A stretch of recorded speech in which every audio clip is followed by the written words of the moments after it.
For 4 specialties now, theology has been careful to say almost nothing.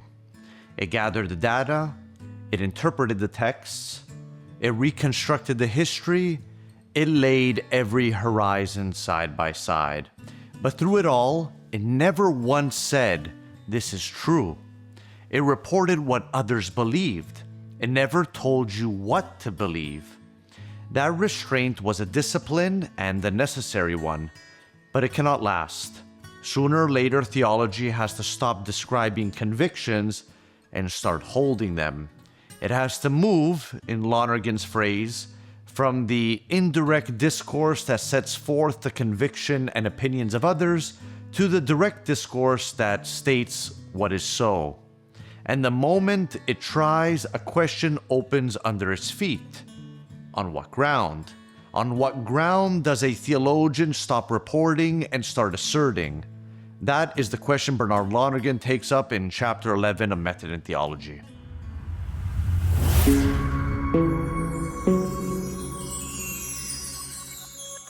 The last episode left us exactly here. Dialectic laid every horizon on the table, but it did no more. It did not take sides. It is the person that takes sides. And now, the person has to. This is the turn from the first phase of theology to the second. The first 4 specialties were mediating. They stood between us and the past. The last 3 are mediated. They speak in the theologian's own voice. Doctrines, systematics, communications. And foundations, the 5th specialty, is the ground those last 3 stand on. Not the ground of all theology, just the added ground you need to go from reporting to asserting. So Lonergan asks the blunt question, what is the ground? And his answer is the most compressed sentence in the chapter. Foundational reality, as distinct from its expression, is conversion, religious, moral, and intellectual. The ground of theology is not a premise, it is the converted person. That should stop us because it is not the answer that tradition expected. Notice first what conversion is doing here and what it's not. It was already at work in the first phase. The converted historian and the unconverted historian both do history by the same methods. But conversion was not required there.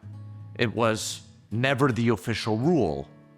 In foundations, it becomes the rule. Because dialectic can show you 8 horizons, but it cannot choose one for you. Only you can do that. And Lonergan locates that choice precisely. It happens on the 4th level of consciousness, the level of deliberation and decision. It is a decision about whom and what you are for and whom and what you are against.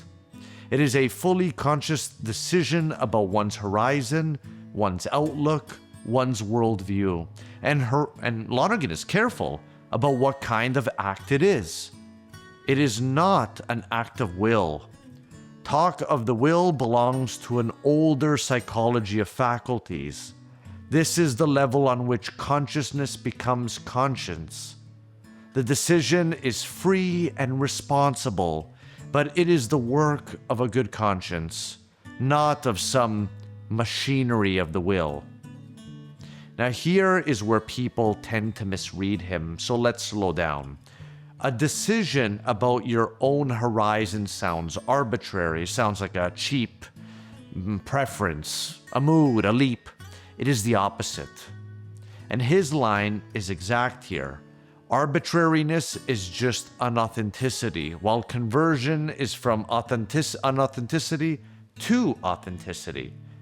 Conversion is not choosing whatever you like. It is total surrender to the demands of the human spirit. Be attentive, be intelligent, be reasonable, be responsible, be in love. That is not a lowering of the standard. It is the highest standard there is. And most people never meet it because most people never choose their horizon at all. For the most part, people merely drift into some contemporary horizon. They take the world their moment handed them and never ask whether a better one even exists. Foundations is the refusal to drift. It is the deliberate exercise of what Lonergan calls vertical liberty, climbing out of the horizon you inherited into one you have found to be better. And it is personal, but it's never merely private. You do not convert alone. Horizons are built up only inside communities, and the deep ones only across centuries of traditions. So, conversion can mean joining a new community or belonging to your old one in a wholly new way. But which community and which founder it bears witness to, Lonergan sets aside. Those are questions for doctrines, the next specialty, not this one. Now the crucial claim, the one the whole chapter defends. Foundations is not a set of premises, and Lonergan knows exactly which tradition he is refusing. If you want your foundation to be premises, only one kind will ever work. It runs like a syllogism. One must believe and accept whatever the Bible or the true church believes and accepts. X is the Bible or the true church, therefore one must accept whatever X accepts. Feed in the doctrines, turn the crank, and out comes the conclusions. That is the deductivist style, and Lonergan will not build on it. Not because its pieces are worthless. A theology of the manuals offers necessary elements. But by themselves, he says, they are notoriously insufficient because a living theology does not merely draw inferences from fixed premises. It keeps adding discovery to discovery, and what matters most is control of the process. And here is the sentence the whole episode turns on. The threefold conversion is not a set of propositions that a theologian utters, but a part of the human reality that a theologian is. Read that again. Not what the theologian says, what the theologian is. The foundation of theology is not a proposition at the top of a page. It is a transformed person holding the pen. And this is why the same sources yield different theologies. The converted and the unconverted use the same methods and read the same texts, but they have different selves to understand and different horizons to understand from. So they write different histories. Dialectic traces those differences down to their roots. And at the roots, it finds just this: one set for the converted and many for the unconverted. Conversion is a matter of moving from one set of roots to another. It is a process, Lonergan says, that does not occur in the marketplace. It happens only when a man finds what is false in himself and turns from it. It is something very cognate to Christian gospel and cries out, "Repent, the kingdom of God is at hand." But now a worry. If the foundation is a converted person, why does one faith produce so many theologies? And Lonergan answers with a distinction that keeps the peace. There are two kinds of pluralism, and only one is a problem. The first is radical.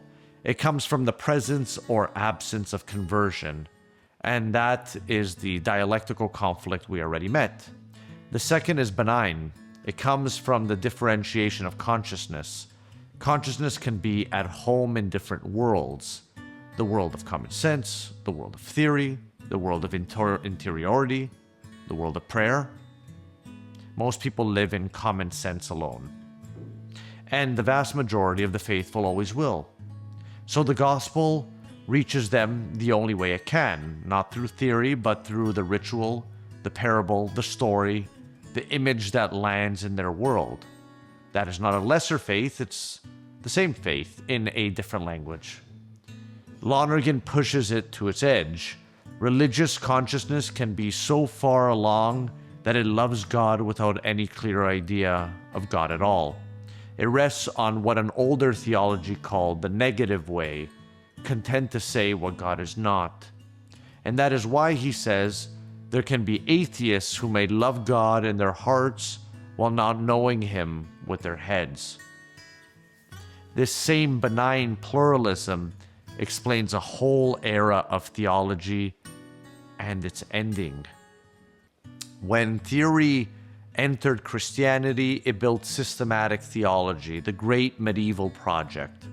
Scholastic theology, Lonergan says, plainly, was a monumental achievement.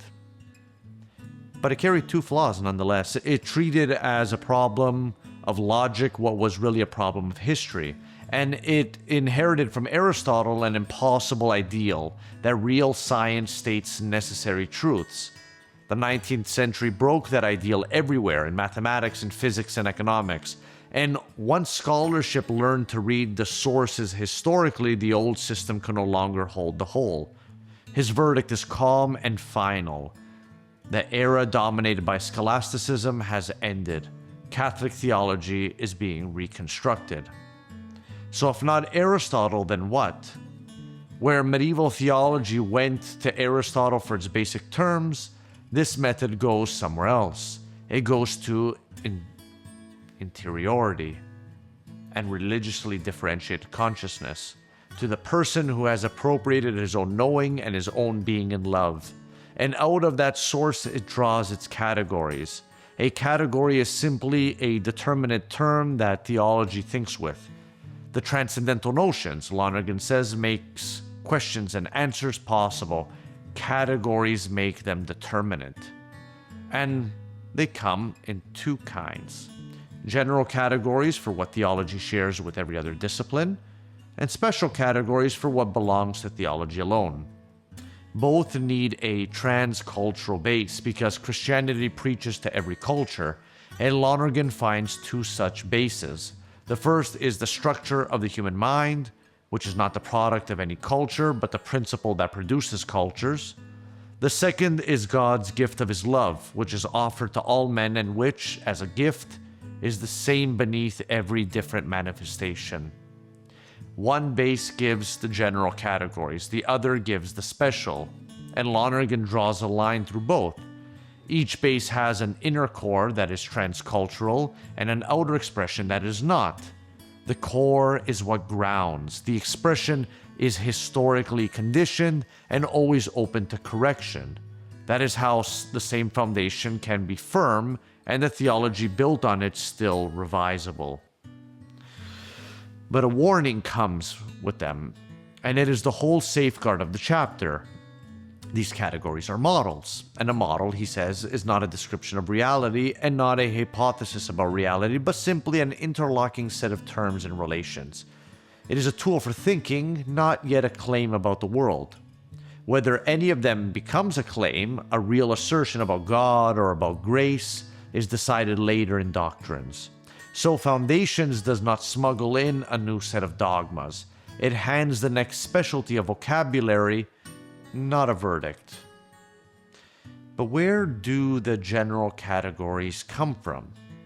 From the plainest place imaginable, from the theologian himself, from the attending, inquiring, reflecting, deliberating that he can watch going on inside his own mind? Not some abstract subject. The particular theologian who happens to be doing theology. And because the same structure is verified in every human being who ever attended, understood, judged, and decided, it reaches out to the whole of society and to all history. The foundation cannot be more personal. It cannot be more universal. The special categories take more care because they name what only theology names: grace, the gift of God's love, the life of the Spirit. The medieval theologians had a model for this, and Lonergan honors it, but he transposes it into a new key, where they defined grace through a metaphysics of the soul. He begins from the experience itself. That otherworldly love without conditions or reservations, held not as an act, but as a dynamic state from which all the acts flow. And that state, he says, is what a theoretical theology names sanctifying grace. The reality is the same. The key has changed. Finding that state in yourself is harder than it sounds. A professor of religious psychology at Louvain put genuine, personally owned faith at about the age of 30. And a person can be religiously mature and still have to go back over his own life, its quiet religious moments, before he can name the direction working inside it. But the reality itself is not hard to find. Oliver Rabu asked whether there is one unassailable fact in all religion, and found it in the fact of love. Lonergan borrows his image, one of the loveliest in the book. It is as though a room were filled with music, though one can have no sure knowledge of its source.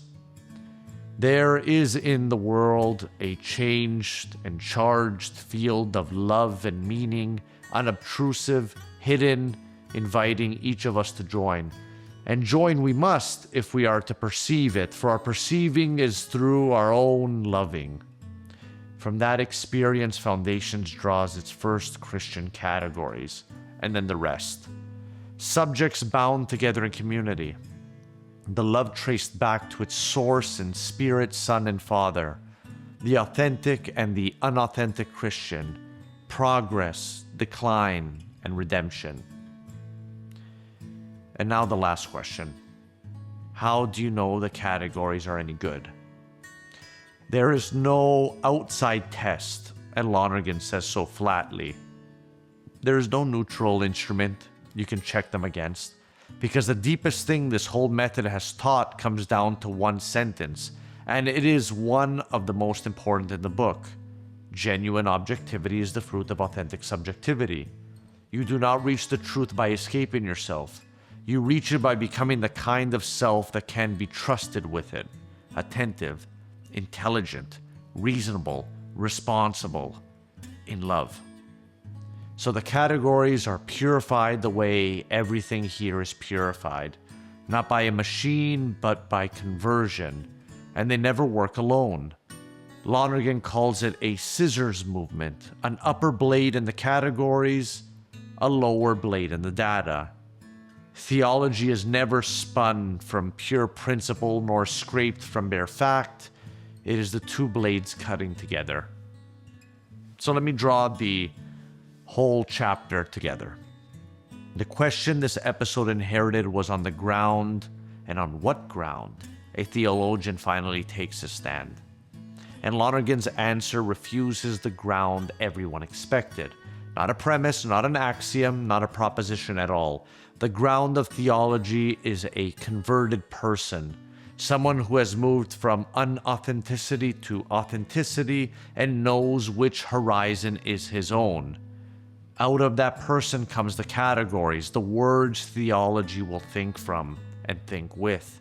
Held for now not only as models, because Foundation chooses the framework, it does not yet fill it. It sets the horizon in which doctrines will have their meaning. But it has not affirmed a single doctrine yet. And it's in the next episode we move to doctrines. Because once the theologian has taken his stand and holds his categories in hand, the question can no longer be postponed.